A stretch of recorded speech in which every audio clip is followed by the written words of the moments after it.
pagi hari ini saya mau kita melihat Injil Yohanes. Kita sudah selesai mempelajari 1 Petrus kan? 2 minggu yang lalu sebelum ulang tahun gereja. Lalu saya berpikir, berdoa mulai dari awal tahun sebenarnya. Setelah 1 Petrus, kitab mana dalam Alkitab yang mungkin kita mau pelajari lebih dalam? Kitab mana dalam Alkitab yang mungkin kita mau menggali lebih jelas apa sebenarnya yang dikatakan oleh firman Tuhan? Saya merasa penting bagi kita untuk mempelajari kitab Yohanes, Injil Yohanes. Karena kita ini adalah orang Kristen ya. Saya percaya kita semua yang hadir di dalam ruangan ibadah ini, ketika ditanya kita agama apa, pasti kita mengatakan kita agama Kristen, ya kan? Tidak ada di antara kita yang tidak mau mengaku bahwa kita adalah orang Kristen. Tapi apa itu Kristen? Kristen artinya pengikut Kristus. Kita adalah orang-orang yang berjalan di belakang Tuhan Yesus. Tuhan Yesus sebagai pemimpin kita, dan kita mengikuti Tuhan Yesus. Itu artinya kita orang Kristen. Tapi sebagai orang Kristen yang mengikut Tuhan Yesus, adakah kita betul-betul mengenal dan tahu siapakah Tuhan Yesus sebenarnya? Siapa sebenarnya yang sedang kita ikuti? Ketika seseorang bertanya kepada kita, siapakah Yesus? Siapakah Yesus? Kenapa kita percaya kepada Tuhan Yesus? Kenapa kita mengikut Tuhan Yesus? Emangnya siapa Tuhan Yesus? Adakah kita betul-betul mengerti dan memahami? Sehingga ketika kita mengatakan aku mengikut Tuhan Yesus, dalam hati dan pikiran kita, kita betul-betul sadar siapa Yesus yang sebenarnya kita percaya dan kita ikuti. Karena nama Yesus sebenarnya adalah nama yang digunakan oleh banyak orang. Sebelum Tuhan Yesus hidup dalam dunia, ada orang yang bernama Yesus sebelumnya.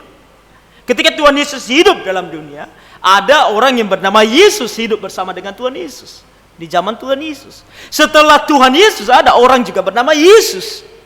Zaman sekarang aja ada orang bernama Yesus. Yang suka sepak bola pasti sering melihat nama Yesus di televisi. Pemain sepak bola banyak yang bernama Yesus. Kalau dibilang kita percaya Yesus, kita percaya Tuhan Yesus, siapa dia? Dan kita bersyukur kita memiliki Alkitab, kita memiliki keempat Injil. Dan keempat Injil dalam Alkitab ini Matius, Markus, Lukas, Yohanes. Kita mungkin bilang 4, kenapa harus 4 Injil kan? Seolah-olah tidak cukup 1. Kadang-kadang kita membaca Matius, Markus, Lukas, khususnya tiga kitab ini hampir-hampir sama ya kan? Apa yang dituliskan hampir-hampir sama. Kenapa Tuhan harus memberikan 4 Injil? Kenapa bukan 1 saja? Ada maksud Tuhan. Tuhan melakukan segala sesuatu dengan maksud, bukan sembarangan. Karena sungguh 4 Injil ini adalah harmonisasi, kesatuan. Bisa dikatakan bahwa 4 Injil ini seperti satu kitab yang menceritakan tentang siapa Tuhan Yesus dari perspektif yang berbeda-beda. Kalau Matius akan mengajarkan kepada kita tentang Tuhan Yesus sebagai Raja. Nah, makanya dia dimulai dengan silsilah, ya kan? Matius pasal yang pertama, silsilah Tuhan Yesus, yang kemudian kembali kepada Raja Daud, lalu kembali kepada Abraham. Penekanannya adalah bahwa Yesus adalah Raja, Mesias. Nah itu kitab Matius. Makanya kalau kita membaca kitab Matius, kita akan sering sekali melihat status Tuhan Yesus sebagai Raja. Markus menekankan tentang Tuhan Yesus sebagai seorang hamba. Seorang yang datang ke dalam dunia untuk melayani, menderita, mati di atas kayu salib. Makanya kalau kita membaca kitab Markus, yang kita lihat adalah Tuhan Yesus bekerja, dan bekerja. Melayani, dan melayani. Tidak ada basa-basi dalam kitab Markus. Langsung melayani. Karena dia mau menekankan kepada kita bahwa Tuhan Yesus datang sebagai hamba yang melayani. Lukas adalah kitab Injil yang menekankan kepada kita bahwa Tuhan Yesus adalah 100% manusia. Dia datang ke dalam dunia menggunakan rupa manusia, menggunakan tubuh manusia. Dan dia memang manusia seutuhnya, 100% manusia.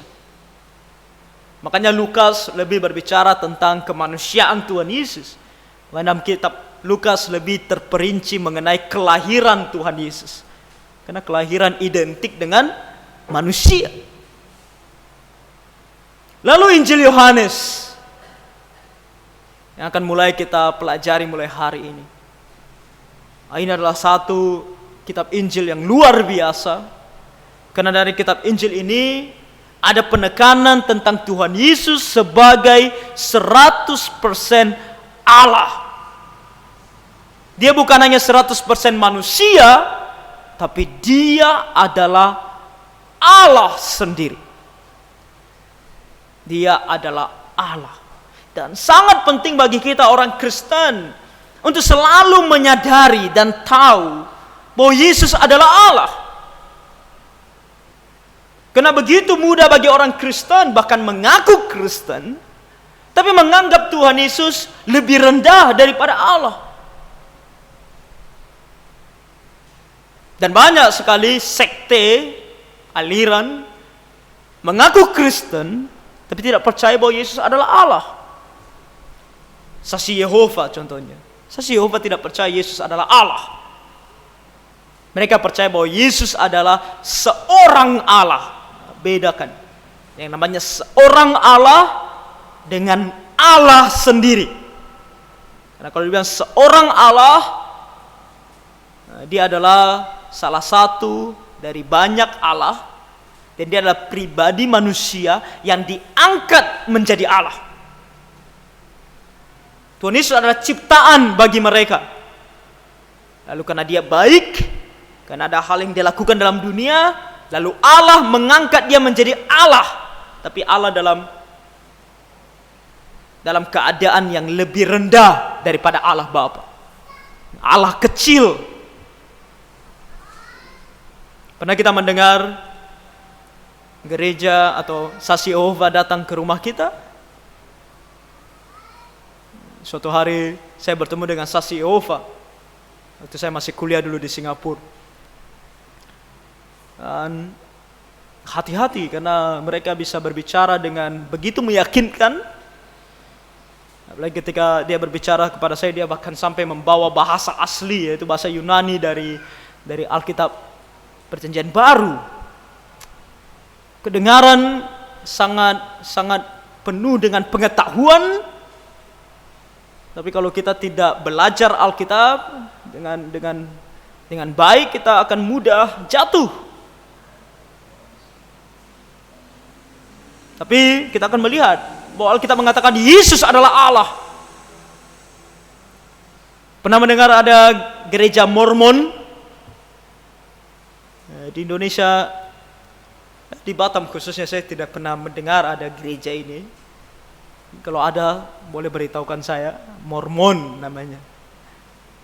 Gereja Mormon. Kalau di Singapura ada gereja Mormon. Dan gereja Mormon biasanya ditandai dengan mereka akan keliling dengan baju putih dan dasi. Dan mereka ada penatua mereka, bahkan dari muda sudah disebut penatua, 20-an tahun sudah penatua mereka. Dan gereja Mormon juga sama, tidak mengakui bahwa Yesus adalah Allah. Yesus adalah salah satu Allah, dan kita bisa menjadi Allah juga, setara dengan Tuhan Yesus. Bisa juga. Begitulah mereka memandang Tuhan Yesus sebagai lebih rendah daripada Allah. Lalu kita bilang, oh aku bukan saksi Yehova, aku bukan Mormon. Tapi Bapak Ibu, kita gereja Protestan, dalam kehidupan kita, sadar atau tidak sadar, terkadang tanpa sadar, kita juga merendahkan Tuhan Yesus. Memandang Tuhan Yesus lebih rendah daripada Allah. Dan itu terlihat dari sikap kita. Sikap kita dalam beribadah kepada Tuhan. Sikap kita dalam hidup sehari-hari. Bagaimana sebenarnya kita memandang ibadah kepada Tuhan? Apakah ibadah kepada Tuhan merupakan sesuatu hal yang sangat penting bagi kita? Apakah ketika kita datang ke gereja beribadah kepada Tuhan itu adalah sesuatu hal yang menurut kita harus dilakukan dengan segala persiapan hati, pikiran? Atau kita menganggap ibadah dalam gereja bahkan adalah sebuah rutinitas yang boleh ada, boleh enggak, yang bahkan bisa dilakukan dengan sembarangan.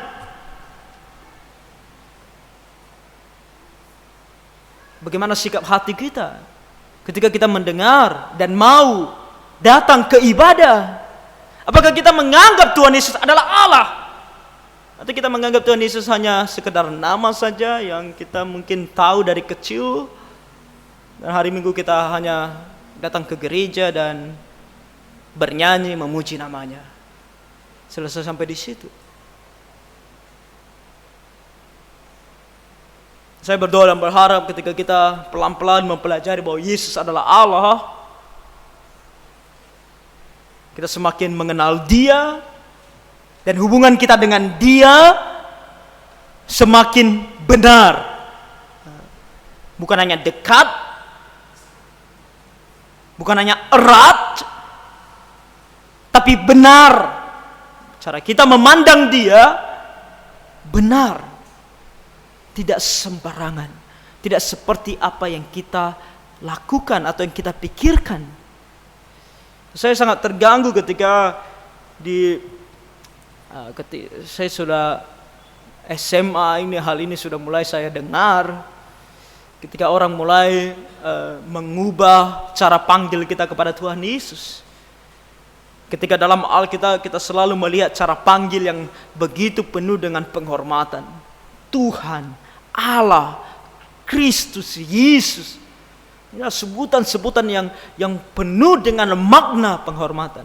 Lalu mulai ada istilah Papi Jesus, Papa Yesus, merendahkan cara kita memandang Dia. Tuhan Yesus memang bilang bahwa Dia sahabat kita, tapi tidak sama seperti sahabat kita dalam dunia. Ingat, Yesus mengatakan bahwa Dia sahabat kita. Kita sahabat Dia rela mati bagi sahabatnya, kan kita adalah sahabat. Tapi bukan berarti kita bisa menganggap Dia sama seperti sahabat kita dalam dunia. Yang boleh kita pegang pundaknya, yang kita boleh sembarangan berkata apa saja, Dia pun tidak sakit hati. Gitu kan kita pandang sahabat kita dalam dunia kan. Orang yang bisa kita katakan apa saja secara bebas, orang yang bisa kita lakukan apa saja sesuka hati kita. Karena Dia sahabat kita, Dia mengerti kita, Dia terima kita apa adanya kita. Tapi Yesus bukan demikian. Dia adalah Allah. Harus selalu ingat. Dan itulah tujuan kita mempelajari kitab Yohanes. Supaya kita semakin tahu bahwa Yesus adalah Allah. Dan hari ini kita lihat ayat 1-5 dari pasalnya yang pertama. Di ayat yang pertama dikatakan dengan jelas, pada mulanya adalah firman. Firman itu bersama-sama dengan Allah dan firman itu adalah Allah. Pada mulanya yang dikatakan di sini sebagai pada mulanya itu bukan pada mulanya ketika Allah ada, atau ketika Allah baru ada. Tidak, karena Allah selalu ada. Allah tidak mempunyai permulaan, dan dia juga tidak mempunyai akhir. Kita manusia ada awal dan ada akhir. Tapi Tuhan tak punya awalan dan tak punya akhiran. Tak ada pembuka dan tak ada penutup. Allah ada karena Dia ada. Dan Dia ada dan selalu ada. Jadi pada mulanya yang dimasukkan di sini adalah pada mulanya sebelum dunia ini ada. Atau di awal sekali ketika dunia ini mau dijadikan. Mau ada, yaitu Kejadian pasal 1. Nah, sebelum Kejadian 1 ayat 1, itu dimasukkan di sini. Pada mulanya. Jadi sekarang sini adalah firman. Nah, Tuhan Yesus disebut di sini sebagai firman. Nah, firman di sini tertuju kepada Tuhan Yesus. Pernah tidak kita bertanya, kenapa Tuhan Yesus disebut sebagai firman? Firman biasanya kata-kata yang keluar dari mulut, kan? Atau setidaknya kata-kata yang dituliskan seperti Alkitab. Kita sering sebut dia sebagai firman Allah. Lalu kenapa Tuhan Yesus disebut sebagai firman? Apakah Tuhan Yesus hanya sekedar kata-kata yang diucapkan atau mungkin dituliskan? Atau kenapa Tuhan Yesus disebut sebagai firman? Nah, dalam Alkitab kita tahu bahwa Tuhan Yesus adalah seorang pribadi. Dia bukan hanya sekedar kata-kata, baik itu yang diucapkan ataupun yang dituliskan. Dia adalah seorang pribadi. Dia memiliki kehendaknya sendiri.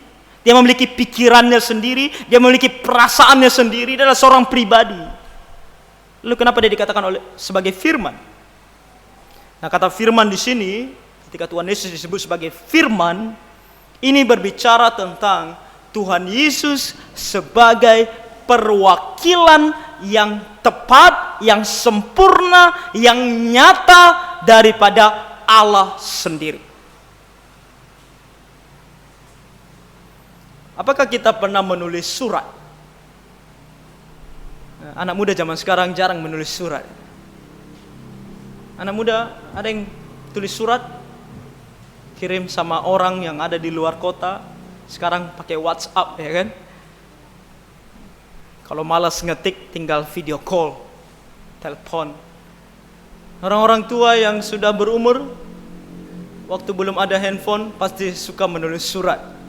Apalagi kalau pacarnya jauh di sana, ya kan? Dia tulis surat.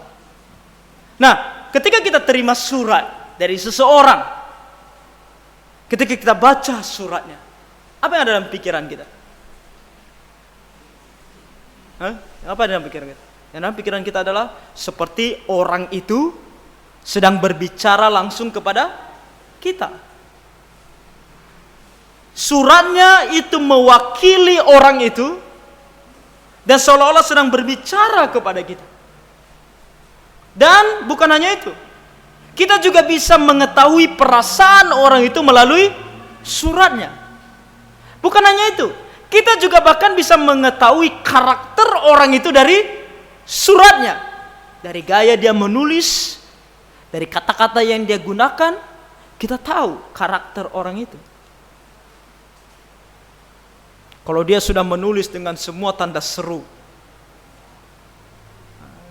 semua kalimatnya tanda seru, tanda seru, tanda seru.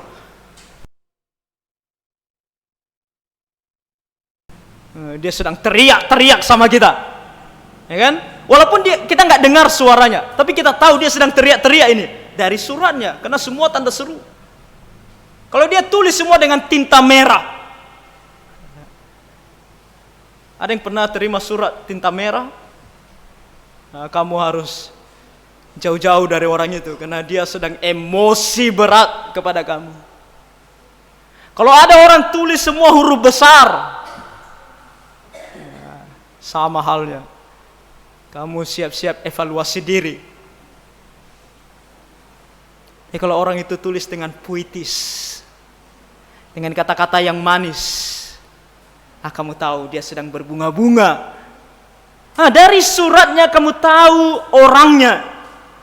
Jadi kalau dikatakan di sini bahwa Yesus adalah firman, sama seperti ketika Tuhan Yesus bilang, kamu melihat aku, kamu sedang melihat Bapa. Kamu sedang melihat Allah. Itulah kenapa Tuhan Yesus disebut sebagai firman. Ketika kita katakan Yesus adalah firman, itu samanya kita katakan bahwa Yesus adalah Allah sendiri. Pada mulanya adalah firman, Tuhan Yesus. Firman itu bersama dengan Allah Bapa, dan firman itu adalah Allah. Nah, ini kalau kita pernah membaca Saksi Yehova punya Alkitabnya sendiri. Pernah lihat Alkitab Saksi Yehova? Saya yang pernah lihat. Saya pernah dikasih dulu, tapi sudah saya tinggalkan di kampung itu waktu saya masih SMA. Saya dikasih Alkitabnya Saksi Yehova. Di ayat 1 dari Yohanes pasal 1 ini mereka bilang begini. Pada mulanya adalah firman, firman itu bersama-sama dengan Allah, dan firman itu adalah seorang Allah. Kalau Alkitab kita tegas mengatakan bahwa firman itu adalah Allah. Kalau mereka enggak, seorang Allah. Itu ada terjemahan yang kurang tepat, yang tidak tepat. Karena mereka mau menekankan bahwa Yesus adalah seorang Allah yang diangkat menjadi Allah, bukan Allah yang setara dengan Allah Bapa, bukan Yehova. Tapi terjemahan yang tepat ini, bahwa firman itu adalah Allah. Dan itu ditegaskan di ayat 2. Ketika dikatakan di sini, ia pada mulanya bersama-sama dengan Allah. Ini adalah sebuah ungkapan bahwa Yesus bukanlah sebuah ciptaan. Dia bukan dikatakan di sini ia pada mulanya diciptakan oleh Allah, bukan. Tapi ia pada mulanya, sebelum segala sesuatunya ada, dia sudah ada, dan dia bersama-sama dengan Allah. Dan bersama-sama dengan Allah dimasukkan di sini sebagai bersama-sama dengan Allah Bapa. Dan kita orang Kristen tahu tentang Allah Tritunggal, ya kan? Allah Bapa, Anak, dan Roh Kudus. 3 pribadi tapi satu Allah. Ketiganya tidak dapat dipisahkan, tapi dapat dibedakan. Bapa bukan anak, anak bukan Roh Kudus bukan Bapa. Tapi Bapa adalah Allah, Anak adalah Allah, Roh Kudus adalah Allah. 3 pribadi tetapi satu Allah. Itu Allah Tritunggal. Jadi Allah Bapa bersama dengan Allah Anak di sini yang dibicarakan sudah ada bersama-sama sebelum dunia ada. Sebelum ada yang namanya proses penciptaan, Tuhan Yesus sudah ada. Dan Tuhan Yesus tidak diciptakan. Dia sudah ada. Dia selalu ada. Sama seperti Allah Bapa ada, demikian juga Tuhan Yesus ada.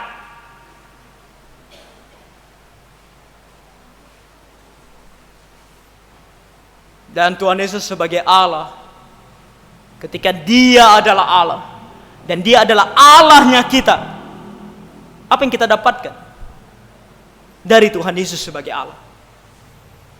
Di ayat 3 dikatakan, segala sesuatu dijadikan oleh dia, dan tanpa dia tidak ada sesuatu pun yang telah jadi dari segala yang telah dijadikan. Tuhan Yesus bukan hanya dia adalah Allah, tapi dia adalah Sang Pencipta. Tidak ada yang kita lihat dalam dunia ini yang ada tanpa Tuhan Yesus ciptakan. Dia bersama dengan Allah Bapa menciptakan segala sesuatu yang ada dalam dunia ini, termasuk kita. Apapun yang kita miliki dalam dunia ini, apapun yang bisa kita nikmati dalam dunia ini, adalah ciptaan Tuhan. Dan itu adalah ciptaan Tuhan Yesus yang kita percaya, yang kita sembah. Kita harus selalu ingat ini. Kalau kita hari ini bisa bernafas, oksigen yang kita hirup dengan cuma-cuma setiap hari, dengan bebas tanpa bayar, kita harus selalu ingat Ini adalah ciptaan Tuhan. Dan tubuh kita yang selalu kita banggakan, yang bisa kita gunakan untuk bekerja, beraktivitas. Jangan kita pikir bahwa itu karena kita. Karena kita mungkin sudah banyak makan vitamin. Kita mungkin sudah berolahraga. Karena Tuhan ciptakan kita. Dan Tuhan ciptakan kita begitu sempurna. Dengan fungsi dan tujuan yang sempurna. Lihat ciptaan manusia, tidak sempurna. Kartun contohnya, ciptaan manusia kan. Ketika kita nonton kartun, kita lihat ketidaksempurnaan. Masa tangan hanya begini? Tangan kan? Kalau kartun tangannya begini. Mau pegang apa-apa begini. Tuhan ciptakan kita dengan tangan punya jari. Dan kita tahu itu sangat berguna untuk memegang, kita perlu jari. Kepala kita tidak lebih besar daripada badan kita. Sangat proporsional Tuhan ciptakan kita. Tentu dengan kita yang ganteng dan cantik Tuhan ciptakan. Ini kita harus selalu bersyukur dengan segala sesuatu yang bisa kita dapatkan dalam dunia ini. Itu karena Tuhan Yesus ciptakan. Kalau Tuhan Yesus tidak ciptakan, kita pun tidak ada. Dan bukan hanya Tuhan Yesus ciptakan, Dia juga berikan kita hidup. Dan ini sangat penting. Ketika kita lihat di ayat 4 dikatakan dalam Dia ada hidup, dan hidup itu adalah terang manusia. Dalam Dia ada hidup. Dan hidup yang dimaksudkan di sini dua hal. Hidup jasmani dan hidup kekal selama-lamanya. Hidup jasmani dalam dunia ini adalah pemberian Tuhan Yesus. Ingat tadi Dia yang ciptakan kita. Dia yang membuat kita ada di dalam rahim ibu kita. Dia yang membuat kita bisa dilahirkan dalam dunia. Dia yang memampukan kita untuk bisa hidup dalam dunia ini sampai nanti kita mati. Tapi kalau hanya hidup dalam dunia, tadi kita baca Pengkhotbah pasal 2. Dikatakan segala sesuatunya adalah sia-sia. Yang berhikmat sia-sia, yang bodoh sia-sia. Kenapa? Karena yang berhikmat dia mungkin bisa memikirkan apa saja dalam dunia ini yang bisa dia nikmati, apa saja yang bisa dia dapatkan dalam dunia ini, dan dia bilang aku dapatkan segala sesuatu. Tapi nasibku sama dengan orang bodoh juga, yaitu aku juga akan mati. Siapa di antara kita manusia yang tidak mati? Semua kita akan mati. Makanya dia bilang sia-sia. Kita menimbun harta sebanyak-banyaknya, kita tidak akan nikmati selamanya. Kita akan tinggalkan kepada mereka yang tidak berusaha atasnya. Dan makanya dia bilang siapa yang tahu yang nanti mewarisinya berhikmat atau bodoh. Tapi yang mana satu pun dia bilang tetaplah orang itu yang akan mewarisinya. Kita mati. Semuanya adalah sia-sia. Kalau hanya hidup jasmani ini, semuanya adalah sia-sia. Tapi Tuhan berikan kita satu hidup lagi yang membuat kita tidak sia-sia, yaitu hidup kekal di surga. Dan itu adalah pemberian Tuhan Yesus. Ketika kita menyadari bahwa Tuhan Yesus adalah Allah, kita tahu bahwa pemberiannya kepada kita adalah hidup. Hidup dalam dunia ini dan hidup kekal selamanya bersama dengan Dia di sorga. Itu adalah bahagian kita yang percaya bahwa Yesus adalah Allah. Dan jangan bilang bahwa hidup ini suatu hari nanti bisa hilang, bisa redup, bisa mati. Tidak. Karena di sini digambarkan bahwa hidup yang diberikan oleh Tuhan Yesus kepada kita ini dikatakan sebagai terang. Dia digambarkan sebagai terang. Dan dikatakan di ayat kelima, terang itu bercahaya di dalam kegelapan dan kegelapan itu tidak menguasainya. Ketika kita percaya kepada Tuhan Yesus, kita diberikan hidup oleh Tuhan Yesus. Bahkan ketika kita hidup dalam dunia ini, Dia sudah memberikan kita hidup kekal itu. Makanya ketika kita mati, kita langsung ke sorga. Roh kita langsung ke sorga. Lalu nanti pada saat Tuhan Yesus datang kembali, tubuh kita akan dibangkitkan dan selamanya bersama dengan tubuh mulia, kita akan bersama dengan Tuhan di sorga. Di Yerusalem yang baru, di langit dan bumi yang baru. Kita akan hidup bersama dengan Tuhan selama-lamanya.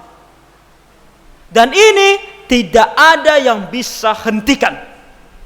Tidak ada yang bisa redupkan. Sama seperti katakan sini, terang itu bercahaya dalam kegelapan. Dunia ini pun penuh dengan kegelapan, terang ini tetap bercahaya. Tak ada satu hal pun dalam dunia ini yang bisa menarik kita daripada keselamatan yang diberikan oleh Allah. Itu kalau kita sudah percaya sungguh-sungguh kepada Tuhan Yesus. Tidak ada dalam dunia ini yang bisa menarik kita dari Allah. Bahkan usaha iblis yang bagaimanapun hebatnya, tak bisa menarik kita keluar dari tangan Allah untuk dibawa ke sorga. Tak bisa. Makanya di sini dikatakan, kalau dibilang di sini bukan hanya sekedar merampas cahaya itu, tapi dikatakan di sini kegelapan itu tidak menguasainya. Kata menguasai di sini artinya menutupinya. Kalau kita di rumah pada saat mati lampu, kita bakar lilin kan, ya, lilinnya bercahaya. Kalau kita mau cahayanya tidak ada lagi, ada satu hal yang bisa kita lakukan, kita tutup dia. Ya kan? Kita tutup dia mungkin dengan ember atau apa yang bisa menutup dia sehingga cahayanya tidak keluar lagi. Nah, itu dimaksudkan di sini menguasai. Ditutup sehingga cahayanya tidak nampak lagi. Tapi dikatakan di sini kegelapan itu tidak akan bisa menutup cahaya. Tuhan berikan kita hidup. Tuhan Yesus berikan kita hidup. Dan kita harus sangat-sangat bersyukur. Karena hidup yang Dia berikan kepada kita tidak akan pernah bisa redup. Bapak, Ibu dan saudari, inilah yang Tuhan Yesus lakukan kepada kita sebagai Allah. Itulah kenapa kita harus percaya kepada Tuhan Yesus sebagai Allah kita. Karena dalam Dia sungguh kita telah diciptakan dan kita memiliki hidup. Tidak ada yang memberikan kita hidup selain daripada Tuhan Yesus. Segala hal dosa yang telah kita lakukan dalam dunia hanya membuat kita berada dalam kegelapan.